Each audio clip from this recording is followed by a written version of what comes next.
Hi, everyone. Welcome to our session today on next generation of fintech talent. We're so excited to be here today, and we have four amazing panelists with us. So just a really quick on the overview of the session. We'll start with introductions and then moving on to Q&A.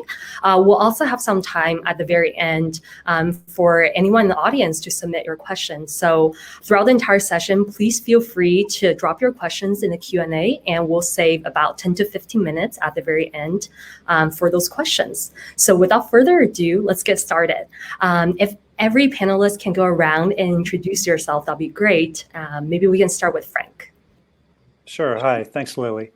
Hello. My name is Frank Fessenden, and I'm the Executive Director of Corporate Relations at the Brandeis International Business School in Waltham, Massachusetts. We offer specialty master's degree programs in finance, business analytics, international economics and finance, and we also have an MBA program. Within the MSF program, there's a fintech track, which launched in 2018 and was one of the very first fintech programs in the country. And students in that track get a rigorous foundation in quantitative analysis and financial modeling and forecasting. And they also take a deeper dive into predictive analytics, Python, and applications of AI and machine learning in finance. Brandeis also offers a second fintech master's degree, which is an MS in digital innovation for fintech. That's at the Robb School for Continuing Studies, and it's online and asynchronous, so it's quite flexible and customizable. Both programs have great advisory boards of industry leaders and faculty members with finance and fintech experience that help to shape those programs. All degrees are STEM designated, and so what that means for employers is that you can hire our international students for 3 years, not just 1, but 3 years before sponsoring. All students at the Brandeis International Business School do an experiential learning project for credit, and many do a field project where small teams of students and a faculty member essentially work as consultants with a company to solve a business problem during the course of a semester. All of this is wrapped in a culture of engagement and connections and innovation at the International Business School. All of our students take a credit-bearing career planning class in the first semester, and then we facilitate more connections with the world of finance and fintech outside of Brandeis. Mentoring programs and networking opportunities are at the heart of this. We have 3 different mentor programs, and students are all encouraged to seek out a mentor. And we have lots of different networking events, both large events that go along with industry treks in cities around the country, as well as smaller events with alumni, both in person and online. We offer overseas immersion programs as well in China, India, and Israel. And there's lots of seminars, boot camps, and case competitions happening in finance and innovation all the time here at the business school. These connections are really central to how we're preparing the next generation of talent and making our students world ready. Finally, we make it a priority to be part of the thriving Boston fintech community. We have a partnership with Mass Challenge Fintech, which leads to a lot of our field projects. And we often sponsor events like this Boston Fintech Week event and events from Fintech Sandbox and Venture Cafe. We are also a founding member of the Mass Fintech Hub, which is a collaboration of public, private, and university groups committed to advancing fintech industry here in Massachusetts.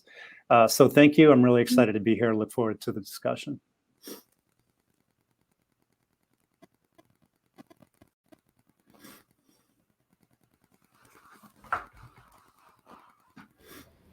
Maybe we could start with Bevon next.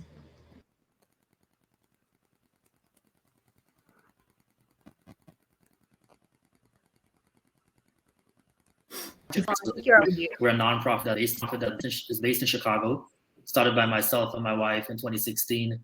We spent 20 years working in financial services, myself in New York on Wall Street, she's from Chicago. And the issue we're trying to solve here is the lack of diversity we've seen on many trading floors, prop shops, hedge funds, that kind of thing. So we have a 6-year model. We work with our students in their junior year of high school, and they literally stay with us for 6 summers until they graduate from college, stepping into a job in financial services and fintech. Fintech in particular has been the largest growth area for us in the last year and a half. We've onboarded about 25 fintech firms from across the United States and even in London. So our program has been growing exponentially. Started with 5 students and 5 firms in 2016. Now we're up to about 60 partners, a mix of fintech and finance, and we worked with over 500 students. We believe that fintech is the future for our young people. The young people in our program are demanding more education and curriculum around fintech on high school and college. So that's what we are actually focusing on a lot here. We have a lot of ideas and programs that we put into place to expose, educate, and prepare young people for careers in fintech. First and foremost, what is fintech? So that's pretty much the level we're starting on. This is brand new to them, and we're all about education, exposure, and access to opportunities, because at Greenwood Project, we believe there is no lack of talent. What there is a lack of opportunity and exposure. And our mission is all about bridging that gap to see an industry with no barriers to entry for Black and Latinx students in particular. So thanks for having me today. Excited for the conversation.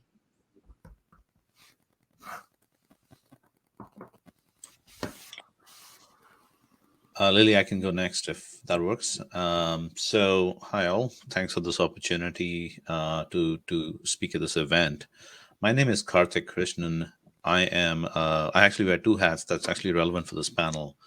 I'm the CEO of a company called MentorWorks, which is an edtech fintech company. So sort of at the cusp of both these areas.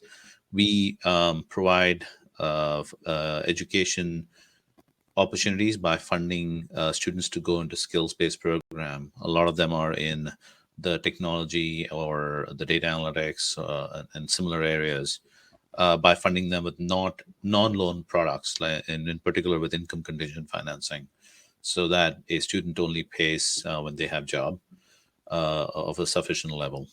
But we combine that with a career development platform, which is really kind of what we call a fund and support. So we fund these students and support them to get better paying jobs, get better networks to get in front of employers and such. And it's really targeting and supporting low-income underserved community students, where a lot of our students have limited opportunities. They need the skills, so they need the funding to go get those skills. Typically, short to medium-term skills-based programs. But then they also typically lack, because of the bad demographics they're from, family networks, advisors, connections to all the social capital that goes to trying and getting a job. And so we kind of try and fulfill both of those roles.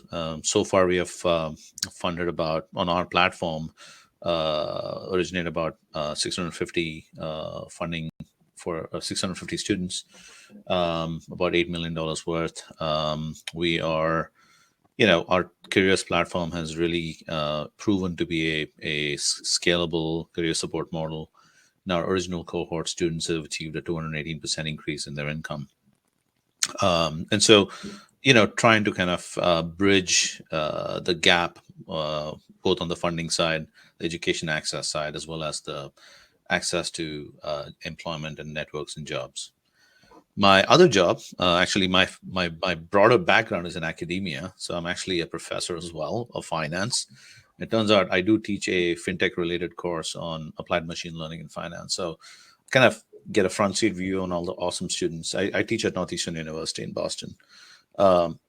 So, definitely kind of see the gravitational pull of getting a fintech-related education.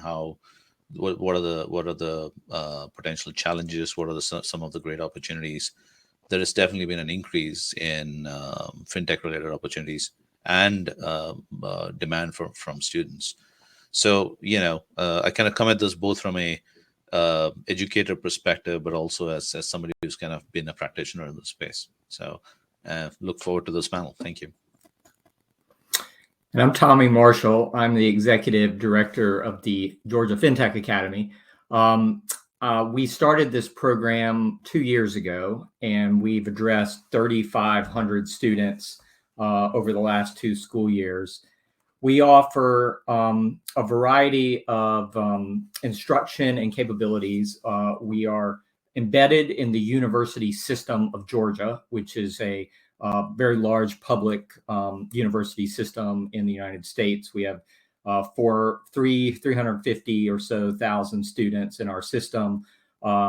Institutions that may be familiar to you are Georgia Tech, Georgia State, the University of Georgia, Kennesaw State, but we are engaged with all 26 institutions that we have throughout our system. We're do kind of 4 things every day. We deliver undergraduate and graduate level courses.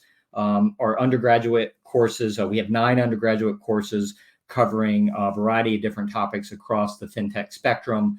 We just launched 2 new digital payments courses. We're expanding into digital payments. And we are in the spring going to be launching some applied artificial intelligence courses. So I was glad to hear you mention that, Karthik. We also do quite a bit around career placement, career advancement. At our essence, we're a diversity workforce initiative for the fintech industry. Of course, we look to place students in jobs in our state of Georgia, but we, of course, are placing students throughout the U.S. and we're hoping to be placing students throughout the world before we know it. In the last 12 months, we placed 550 students into fintech jobs, and we are pretty sure we are going to do significantly better than that in the next 12 months. The job market seems to be extremely hot in this space at both the undergraduate and graduate level. 70% of our students are from underrepresented groups, and a little over a third, 34% are women. So we are very proud of kind of the diversity pool that we have available through our program.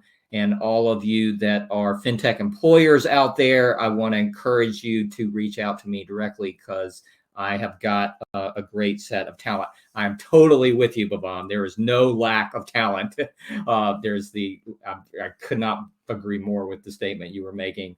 And it really, I kind of get in front of a lot of employers every day, and I'm like, you all need to step up, because we got great students for the industry. And I don't want to hear any more belly aching about I can't find diverse talent, or it's just not true. I think you can find that in any of these programs that you've just been introduced to. So we've been very fortunate in terms of corporate engagement, Visa, US Bank, Intercontinental Exchange, Deluxe, Truist, Invesco, and the list goes on, and I'm always trying to get more and more involved. So we're just excited to be part of this. We've had a long relationship with Fintech Sandbox and several different constituents in the Boston market, and we very much think of our industry as global and national. So it's just wonderful to be part of this event today. Awesome. Thanks, everyone, for that introduction. So to get the conversation started, maybe we can start broad and talk about first, what are some of the rising trends you see in fintech education? Maybe we can start with Karthik.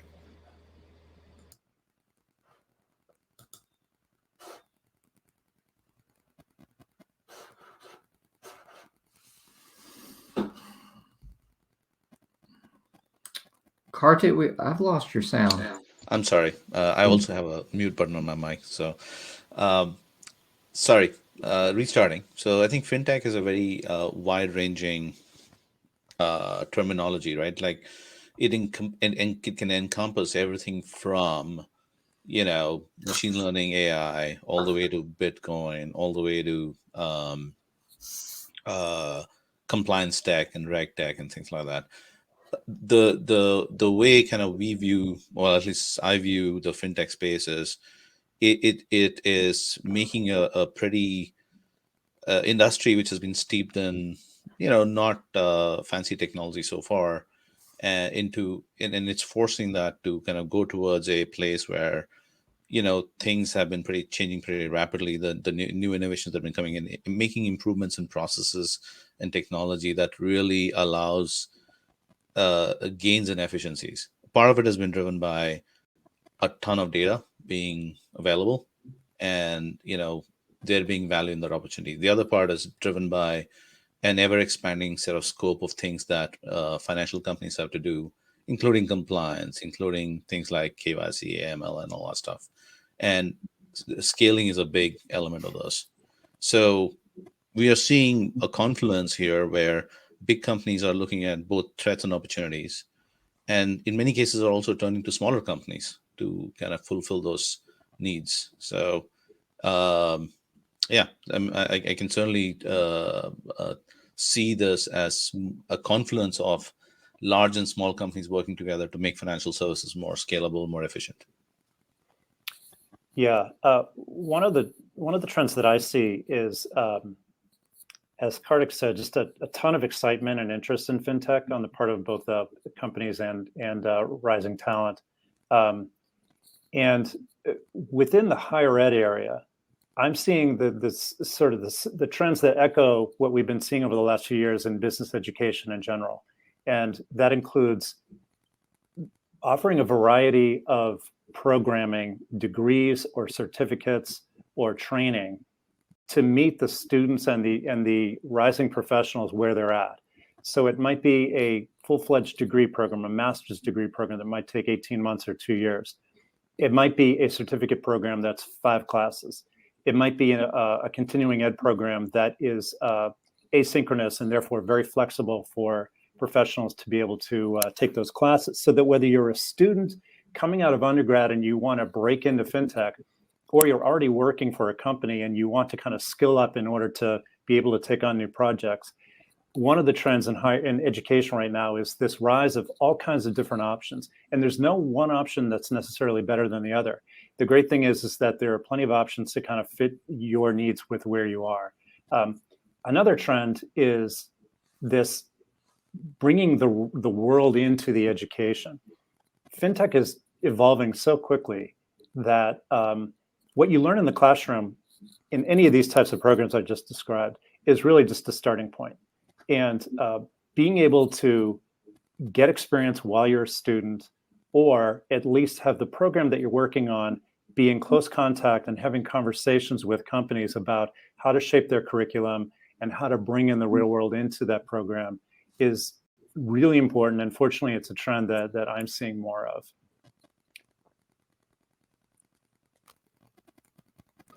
Awesome. Thanks, guys.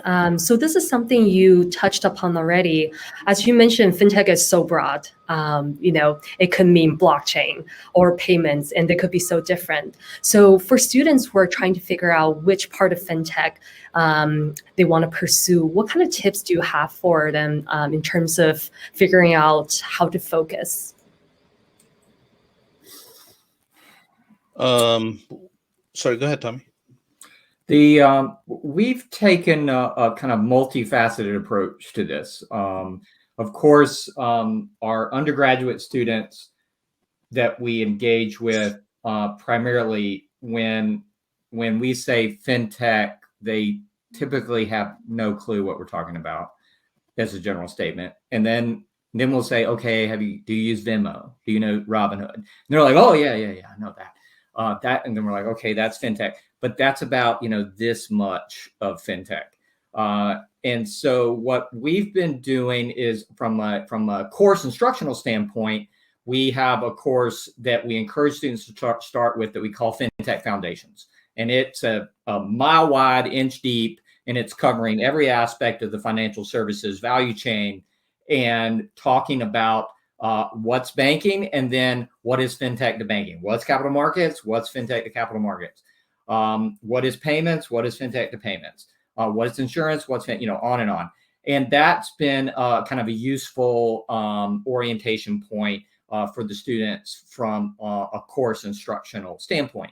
Additionally, we've created an open seminar series where we invite in fintech executives from BlackRock, from Invesco, from Visa, from Equifax, from, you name it. And we've been running these weekly, and it's open. So we encourage any student from any of our institutions, and quite frankly, from anywhere, to come in and hear these executives speak directly to the students about not just their company, but a key topic. So last week, for instance, Patrick Williams from Visa came on, and he gave a 90-minute really discussion presentation that involved student engagement around fintech trends from Visa's standpoint, and those are like very current. So he's hitting on everything from buy now, pay later to cross-border payment remittances on the Visa network to P2P transactions, you name it. So and then having the topic-driven kind of conversation, and then having just open to all the students that are participating in these in this open series every week are learning about a lot of these companies that are, very, very significant, like FIS Global, for instance, that are powering a lot of the B2B kind of offerings in the financial services landscape. Intercontinental Exchange is another one, of course, that students typically wouldn't know about, but have really material and significant presence.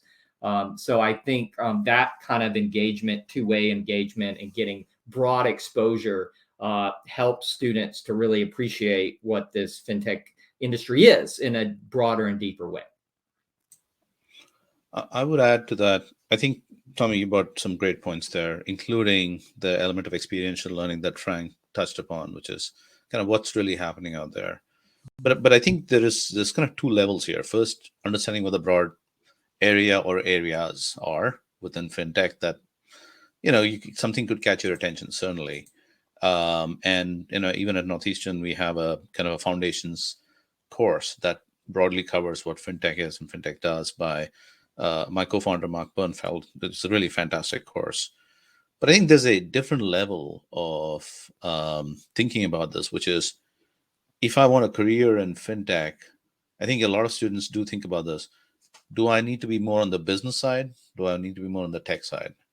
What is the combination of the business plus tech should I get in terms of skill sets? In my mind, at least, the answer is you can be on different sides of the spectrum, where you could be more on the business side, but really understand and get a good sprinkling on what's going on the tech side. You could be on the extreme tech side or the data analytics hardcore side, or you could be somewhere in between, right? I think one of the challenges that students face, and educators also are looking at this, is not everybody is kind of in this for coding. Not everybody can necessarily go on the technical side, but that's not the end all and be all for it.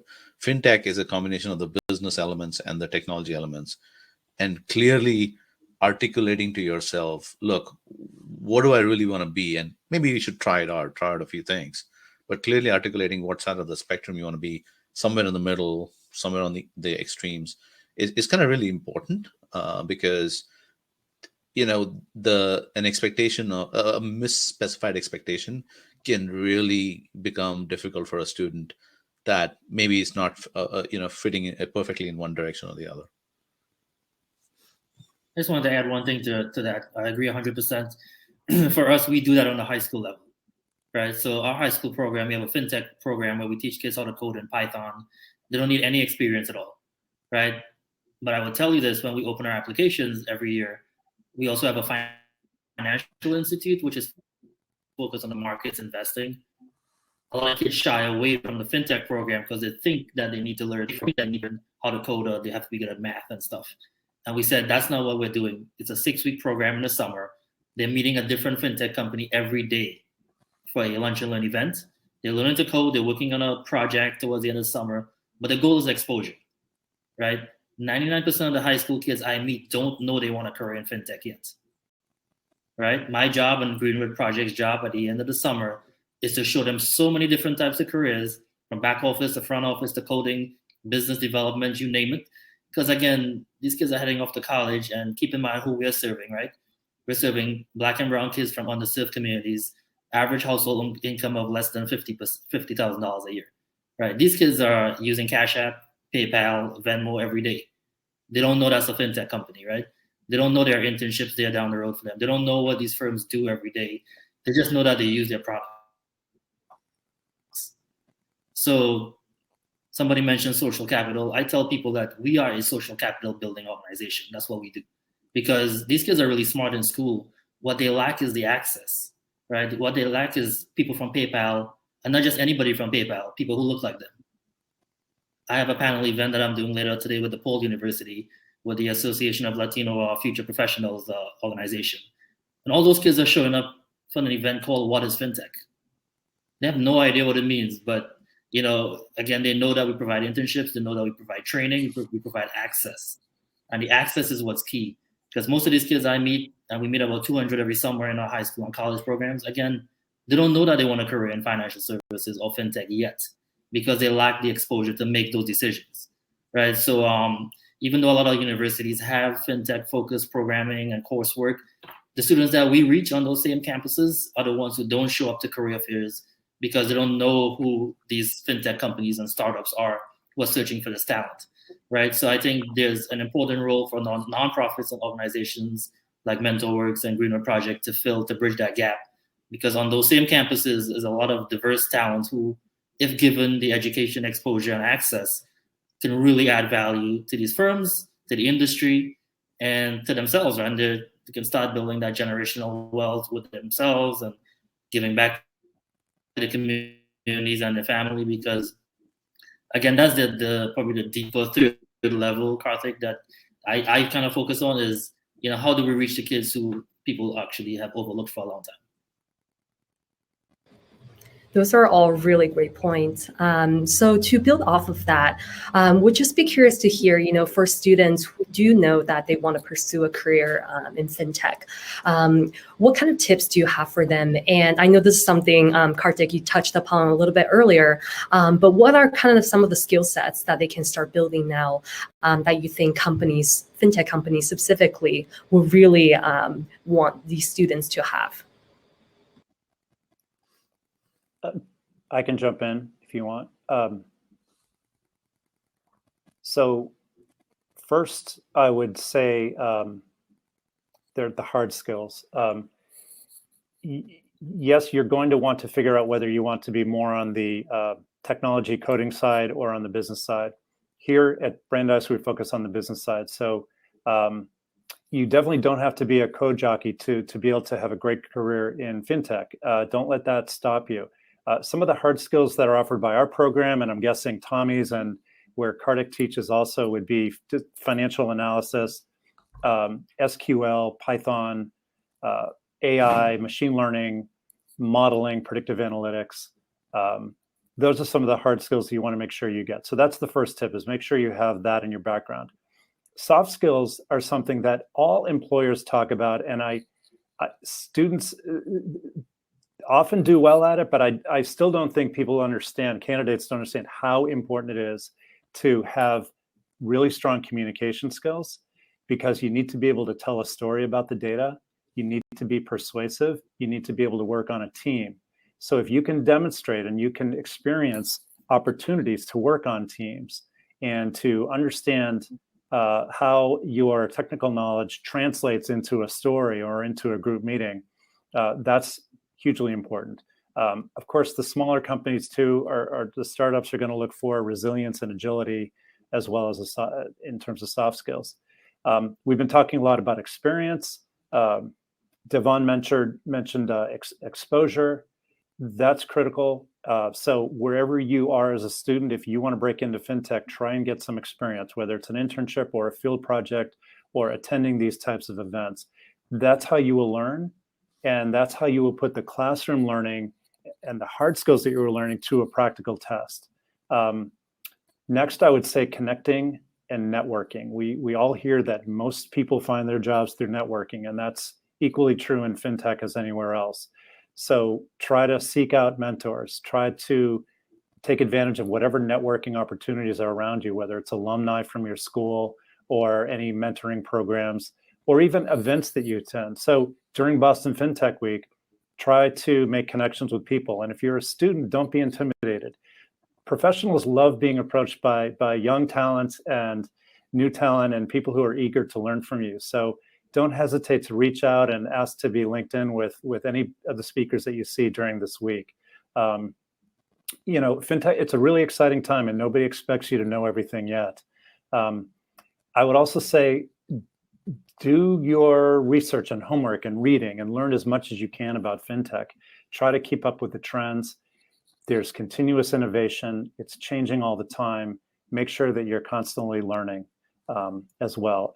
And also, I just want to point out that, as others have said, the fintech industry really consists of both disruptive startups as well as initiatives and projects at larger established financial institutions. And one of the other speakers mentioned too that more startups are actually working together with the larger institutions. So there's a lot of room here and a lot of ways to find your way in.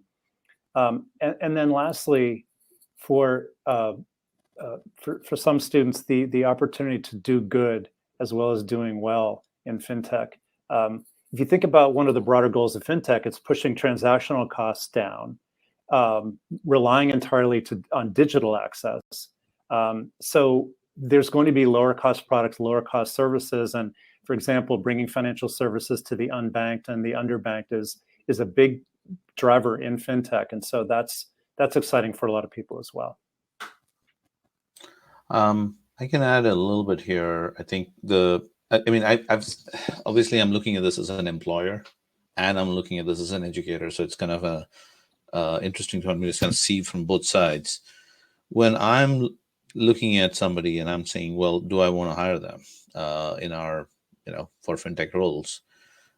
Yes, we care about the hard skills that's needed for the position, right? Whatever the hard skills are, coding, Python. I think others have, described it pretty well. But I think there are like 4 or 5 very important elements.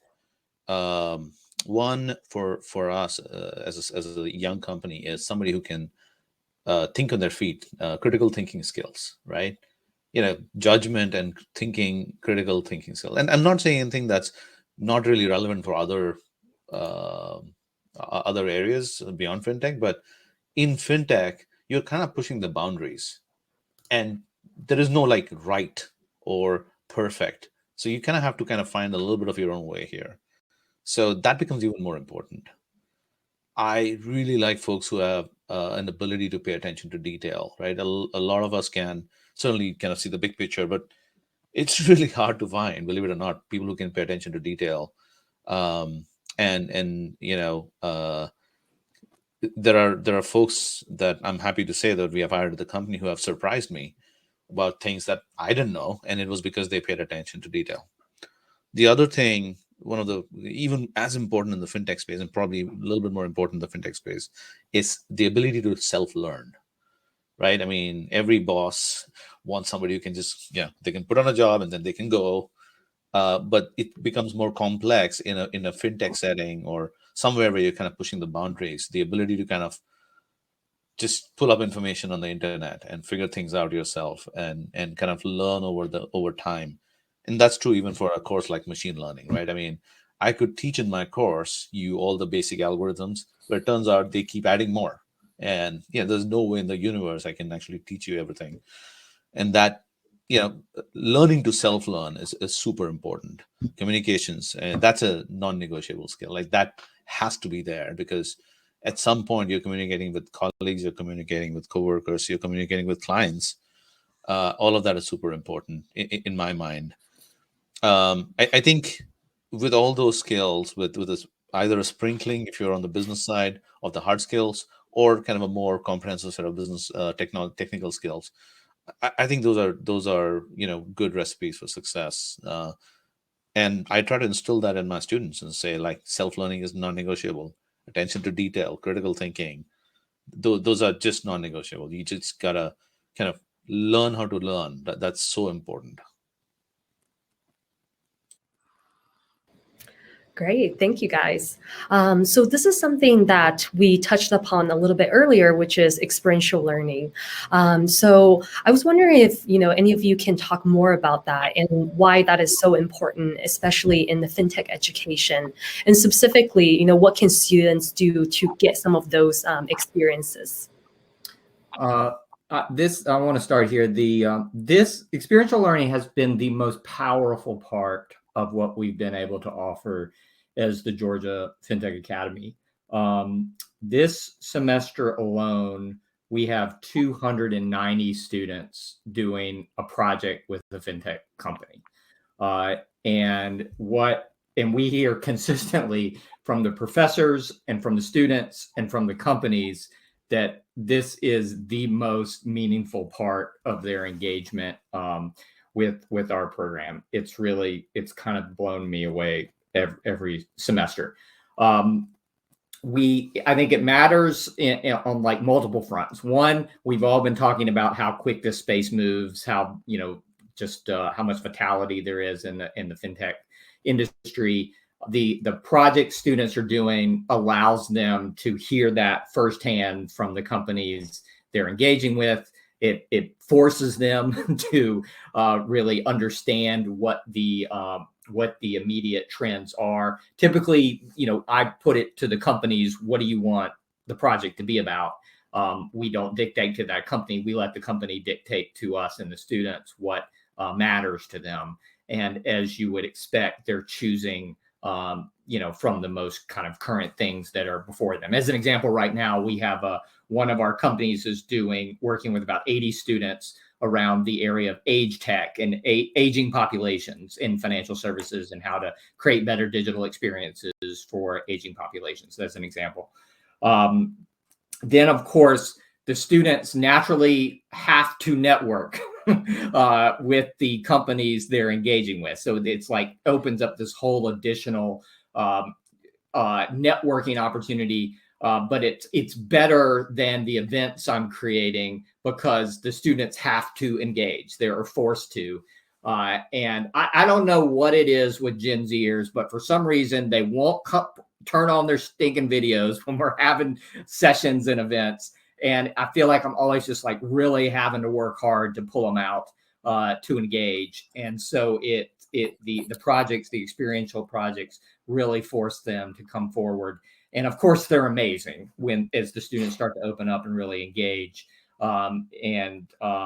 So we really, of course, love the experiential projects because of what they encourage in that standpoint as well. So it's just something we, with the Georgia FinTech Academy, want to figure out how to do more and more of.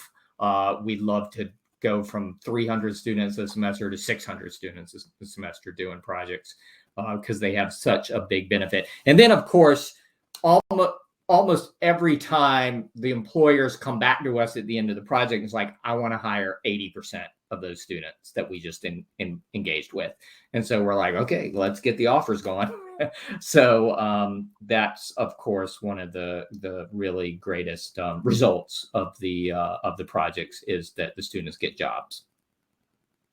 Yeah, and I think for us, experiential learning is, on a college level, in our college program, they all get a meaningful career experience every summer until they graduate from college. Mm-hmm. And again, that's the benefit of the students and the firm, because Tommy, just like us, a bunch of our kids end up this summer with full-time offers or return offers. And, for us, a critical part of what we do is mentorship. So at that firm that young person will be working at, they must have a mentor who's not their direct manager. And we work with employee resource groups a lot because, again, our young people, our population have to see themselves there to believe it. We say kids can't be what they can't see. So they have to see it first, right? And they have to believe it. And for that reason, the mentorship is key. And every college student in our program has to mentor a high school student in our program as well. So we have a strong alumni base and a network that continues to grow over time. But again, for us, the internships is another non-negotiable thing. Like that must be a component because we can sit in classrooms all day long and talk about this stuff, but they got to get out there and add real value to these companies. And to Tommy's point, all firms come back to us and say the Greenwood students outperform the non-Greenwood students because they came in prepared. The level of professionalism was just off the charts because 60% of what we do in our curriculum is all professional development. Because these kids are smart. They can pick up anything. They can learn they're smart. They can learn the technical skills and the hard skills really easy. What they don't have and what most college students are lacking is they're not being taught how to be at work. And that's what hiring managers are looking for. I don't have to, as a manager, I don't have to call and wake you up every day so you can be at work on time, right? I don't have to tell you how to dress. We focus on how to dress and the soft skills and the resume and the mock interviews, having a conversation, how to be yourself at work, right? So we recruit a lot of volunteers from the industry who look like our students. And that's been kind of the secret sauce for us as well. Bevon, I'm wondering, you're working with high school students who are then going into college. Do you then stay in touch with them And then do they turn around and sort of become mentors for your new groups coming in? Most definitely. We tell them once they're in Greenwood, they're in Greenwood for life. Yeah. They can't get away from us if they even tried. So yeah, the high school kids are meeting us in their junior year of high school and staying with us all the way through college and always giving back to the program. And again, the issue we're trying to address is one of historical significance, and when it comes to the students we serve in particular. So this problem is not going to be solved in one season or one recruiting season or one internship. It might take them like 3-4 internships or summers with us to get fully up to speed, to walk into a PayPal or a Braintree and get through the interview. Bevon, I'm having a real challenge with the industry in providing internship opportunities outside of the summer months. There's a lot of internship capacity in the summer, but I can't tell you how many students I have coming to me saying, I want to do an internship during this fall semester. I want to do one in the spring semester. And I really struggle to have companies with internship opportunities in the off summer. Do you have that challenge as well? No, and I think because we're based in Chicago here, the Midwest has really, stepped up when it comes to fintech, and a lot of startups have come out of 1871 and other places. There's a bunch of accelerators and incubators here. So there's a huge concentration of opportunities here throughout the year. And because our students are so great and amazing, and during the summer, the companies love having them, they keep them on. And they offer us, hey, you got more opportunities during the summer. We're happy to have your students stay on, especially if they're local here in Chicago. And now with the virtual thing, they can work from anywhere. So we actually have the opposite problem. We have a lot of firms who are very interested in our talent to keep them on during the year as well. I think for larger established institutions, they're used to having summer programs. And when you try and go outside of that model, for them, it can often be a little bit of a new ask for them. One area where we've seen success is to help our students gain the experience, not through a traditional internship in the fall or the spring, because those tend to be harder to get with the larger companies, especially, but to work our field project offerings into the fall and the spring. The field projects that we do here are fascinating. We've had student groups in the last year do market research and competitive analysis. Another group developed a pitch deck for a small company and also helped them with a competitive analysis for their pitch deck. We've had student groups working on pricing models and developing a dashboard for their website analytics. And also, there was a project for US market entry from a London company. Once the employers hear about it, they're very interested. There was an interesting story. I was at a Venture Cafe event last year, and we were collecting business cards, and we were giving away a book from a professor. And when I drew the winner, it was a small startup. And meanwhile, I had been sort of introducing Brandeis and talking about our field project program that's open to everybody. But when this winner got their name was drawn, they didn't realize they were getting the book. They were happy about that. They thought they were getting an opportunity to have a field project done for them. And I said, no, this is available to you anytime, and to everyone in this room, they can do a field project with us.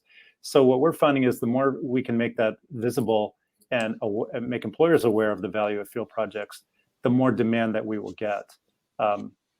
So also just one other comment about experiential learning in general. The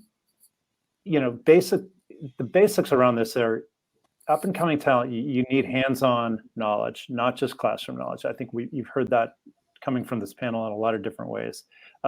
You will gain experience working on a group and a team, and therefore you'll understand your role more clearly. You'll also gain insights about projects that you've worked on, and you can bring that to your next job or your next project or your next job interview.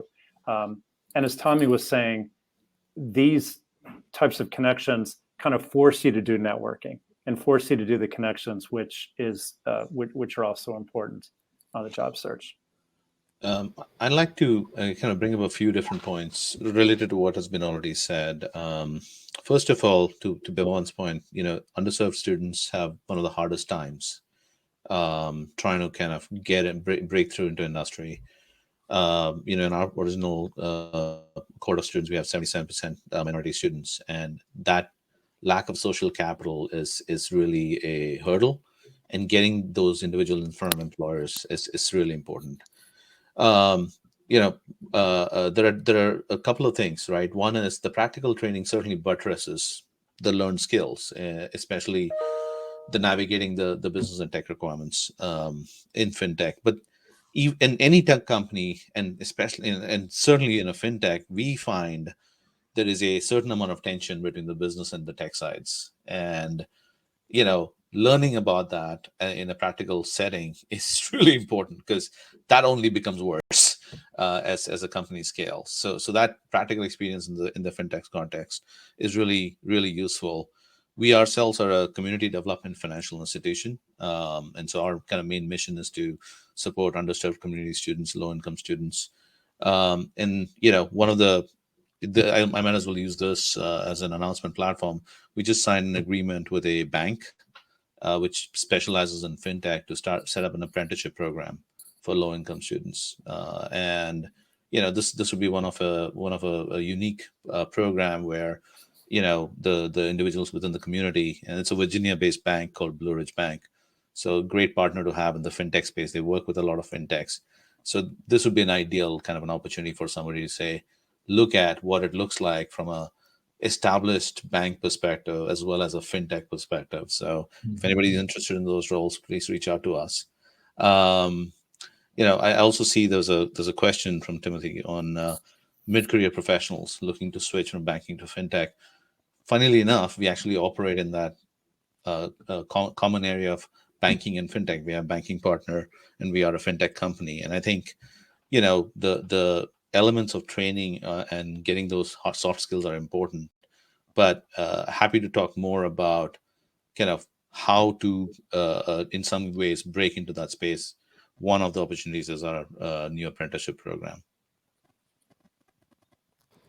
Thank you so much, everyone. That was really helpful. I'm sure a lot of students in the audience are taking notes on all the great tips you guys shared. So I want to be mindful of the time and ask one last question before we open it up to general Q&A. And this is a topic that we touched upon a little bit already, is diversity in fintech.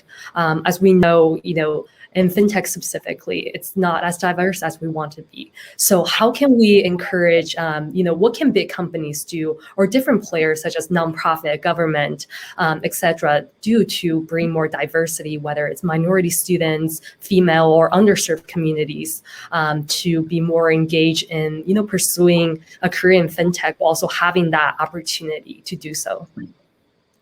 Well, I'll probably just jump in here, but I would say to startups in particular, or people looking to start fintech companies, diversity and inclusion has to be in your DNA. Like, you're starting a company, you got to start thinking about it then, right? For the established companies, don't assume that everybody knows who you are or wants to work for you, because there's a lot of students out there who have no idea who your company is or what you are, what you do, and you might care about the community and you want to give back, but somebody said it earlier, you got to meet these people where they are. One example here in Chicago, over 90 or 95% of the incubators, co-working spaces, anything fintech related are all downtown Chicago. Almost none on the south side of Chicago, right? So at Greenwood Project, we're looking to change that. So we're going to bring up our fintech partners to the south side of Chicago. Because if I'm in my community, right, and I want to start a fintech company, or I want to explore what that looks like, why do I have to track downtown Chicago every single time to do that? And what if I don't qualify to get into one of these incubators, right? What if I don't have a mentor who looks like me? I mean, there's a lot of resources that a fintech incubator, accelerator, co-working space provides. And, unfortunately here in Chicago, which is where I live, I see it every day, the lack of resources, right, on these communities. So we're looking to change that pretty soon, actually, by probably starting like a fintech innovation center or something on the south side of Chicago, right? And we're going to our fintech partners and saying, we have about 25 or 30 of them right now. We're part of a group called Fintech in Action, led by Peak Six Investments and Apex Clearing Corporation. Started last year. They brought a coalition of fintech firms together that includes Stash and others, and Stockpile. And the mission is to get more Black talent into fintech, right? Very specific, get more Black talent into fintech. Because Greenwood Project can't solve this problem on their own. This is not our problem to solve. this is the industry's problem. The fintech industry has to fix the fintech industry, right? That's what I tell all companies. We are very small. We are having an impact on a small scale here, but the industry has to get together and realize that there's folks out there that, just again, lack that social capital, right? There's an opportunity gap that exists that is so wide that's going to take so long to fix. And the only way to fix is for these companies to come together. And again, when you're building a company, build diversity, equity, and inclusion into your mission, into everything you do. Because I'll tell you this, our young people, they don't want to work for a company that doesn't stand for anything. They don't want to work for a company that doesn't do anything for their community, right? So diverse talent is at a premium right now. People are like falling over themselves trying to find diverse talent. But that diverse talent is not going to come work for you if you don't stand for something in their community and you're not giving back to their community. So if your brand or your company doesn't have a presence where they live, it's very unlikely they'll come to you, right? So there's going to be a huge, there's already a shortage right now of diverse qualified talent for fintech. That issue is going to get bigger and bigger. But like Greenwood Project is doing our best to bridge that gap because, we onboarded about 30 fintech partners last year, and we're onboarding more again across the country and in other countries. And we have a lot of young people out there who are willing to work. But again, it's going to take a partnership and effort all around. I actually agree with Bevon there. I think there is also some of a process issue. Big companies are particularly used to having, a process around which they hire people from traditional programs, whereas kind of, individuals from low-income communities or underserved communities may not always get those traditional credentials. And, what we are trying to do is work with employers to be more open in their kind of hiring process, to be kind of open to non-traditional credentials, open to skills-based credentials, where, not everybody can afford a 4-year degree, but there are ways to scale up to work in those spaces. I think we probably want to see more of employers kind of being open to a broader range of education acquisition opportunities and hire those individuals. Great. Yeah, I'm with you, Karthik. I mean, I think certainly all large companies, and I think most companies have, gotten the memo that growth and success in the next 10 years means a diverse workforce. And the ESG, environment, sustainability, growth, government growth areas, that agenda from an investment standpoint is one that I think most of us are hearing about every year, every day. And I know that the CEOs of the big companies are hearing that as well. And so it's a matter of, where can you find, the diverse talent, racially diverse, gender diverse talent. And it's through programs like all of ours. And we've all, I think we'd all agree, we've probably got more supply of talent than strangely we're seeing demand from the industry. I know I see that problem every day.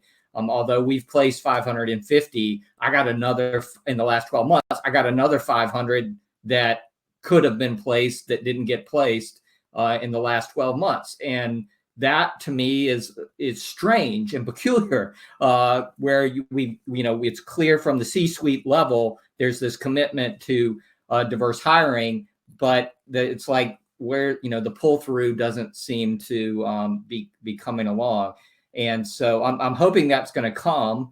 I'm certainly glad to see a lot of folks in the financial services and fintech industry focusing on hiring from HBCUs, and we're seeing continued large commitments to HBCUs. But HBCUs, as wonderful as they are, there is you're not going to get where you want to be just hiring from HBCUs. And so there's really wonderful and amazing diverse talent in all of our universities, and I think we're getting more programs like the ones you're hearing from now that really help channel the access to that talent for the fintech industry. So I'm just I think we've got a lot of what the big companies and the small companies need, and it's a matter of how do we improve that engagement today and tomorrow. Great. Thanks, everyone. So now we want to open this up for open Q&A. I see we already have some questions in the queue. If anyone else in the audience have any questions, please submit them. So our first question comes from Michael, and his question is, what are your top 2 things to read about in fintech? Any newsletters, books, anything that you could recommend for students?